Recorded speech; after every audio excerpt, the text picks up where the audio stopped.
ప్రస్తుతం మనం పల్నాడు జిల్లా మాచలి నియోజకవర్గంలో ప్రముఖ బౌద్ధ యూనివర్సిటీ ఆచార్య నాగార్జునుడు ఆ రోజుల్లో నిర్మించిన బౌద్ధ యూనివర్సిటీ ఉంది. ఇది పునర్నిర్మితం.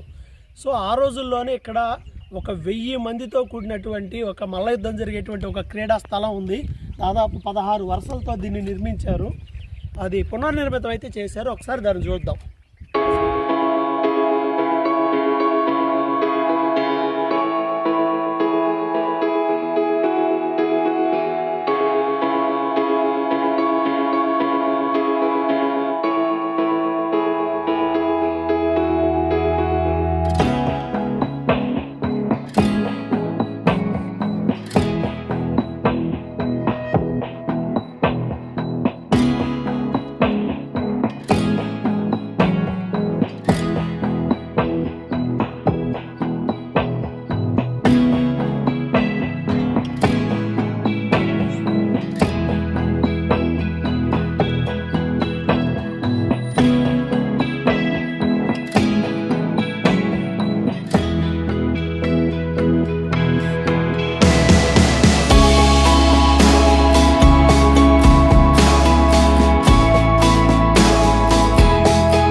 రెడ్డి చాలా మందికి అనుపనంగానే ఏదో వేరే ప్లేస్ ఏదో పార్క్ అనుకుంటారు. అక్కడ అది ఇందాక ఆల్రెడీ మనం చూసాం. అది మల్ల యుద్ధం డిష్యూమ్కి అక్కడ 1000 మంది పెట్టేలా ఒక 16 స్టెప్స్ ఉన్న గ్రౌండ్ చూసాం. అసలు 11వ శతాబ్దంలోనే క్రీడలకి ప్రాముఖ్యత ఇచ్చారనేది కూడా అనుకోవచ్చు మనం. దీన్ని ఇప్పుడు నుండే ఉంది, ఇప్పుడే కాదు. సో ఇదేంటి అని అంటే ఇక్కడ చూడవచ్చు యూనివర్సిటీ కాంప్లెక్స్.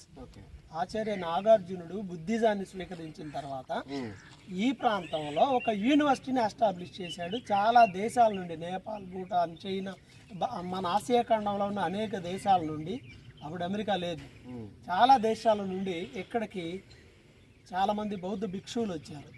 బుద్ధిజాన్ని గురించి నేర్చుకోవడానికి వచ్చారు. సో యూనివర్సిటీ ఇక్కడ సాగర్ డ్యామ్ నిర్మాణం చేసేటప్పుడు ఇదంతా వెనక రిజర్వాయర్ ప్రాంతం అవటం వల్ల ఆ రిజర్వాయర్ ప్రాంతంలో మొత్తం మునిగిపోయింది.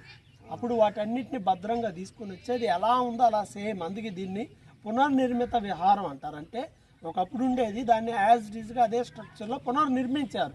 వాళ్ళు కట్టిందేం కాదు, అలా ఉండేలా అది మునిగిపోతున్న దాన్ని తెచ్చి ఇక్కడ కట్టారు. ఇప్పుడు మనం చూడవచ్చు ఇవన్నీ కూడా వాళ్ళ నివాసాలు. ఈ ప్రాంతం అంతా నివాసాలు.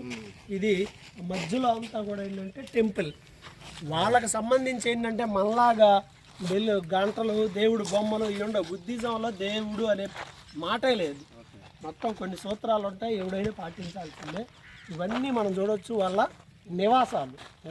మధ్యలో మందిరం అనేది ఉంటుంది.